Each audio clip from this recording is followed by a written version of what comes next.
थांबा थांबा मंडळी, तुमच्या घरातल्या दरवाजाच्या चौकटीवर तुम्ही लाथा मारतात का? किंवा चुकूनही तुमच्या घरातल्या उंबऱ्यावर किंवा दरवाजाच्या चौकटीवर तुमची लात लागते का?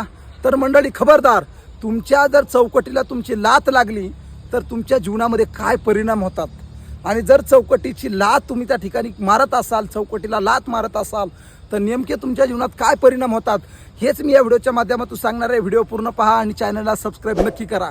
मंडळी, तुम्हाला सगळ्यांना माहिती आहे की आपल्या घराची जी चौकट असते, आपल्या घराचा जो दरवाजा असतो, या दरवाजावर त्या ठिकाणी माता लक्ष्मीचं स्वरूप असतं.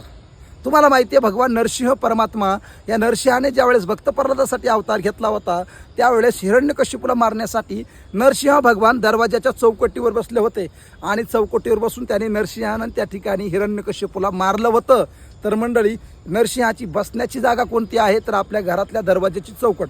म्हणून घरातल्या दरवाजाच्या चौकटीला जर तुम्ही लात मारत असाल तर एक प्रकारे तुम्ही नरसिंहाला लात मारत असतात, एक प्रकारे तुम्ही नारायणाला लात मारत असतात. आणि नारायणाची पत्नी लक्ष्मी आहे, नरसिंहाची पत्नी लक्ष्मी आहे. आणि मग साहजिकच तुम्ही जर एखाद्या नवऱ्याला लात मारत असाल आणि बायकोला राग येणारच, म्हणून तुम्ही लक्ष्मी मातेला एक प्रकारे नाराज करत असतात. माता लक्ष्मीची आवकृपा तुमच्यावर होते, म्हणून चौकटीला लात मारू नका. घरामध्ये जर तुम्ही चौकटीला लात मारली तर 100% तुमच्या घरामध्ये भिकारपण येणार, तुमच्या घरामध्ये पैसा टिकणार नाही. म्हणून मंडळी, सकाळ संध्याकाळ तुम्ही तुमच्या घरातल्या चौकटीची पूजा करत जा, त्याने तुमच्या घरामध्ये सौख्य शांती लाभेल. रामकृष्ण हरी.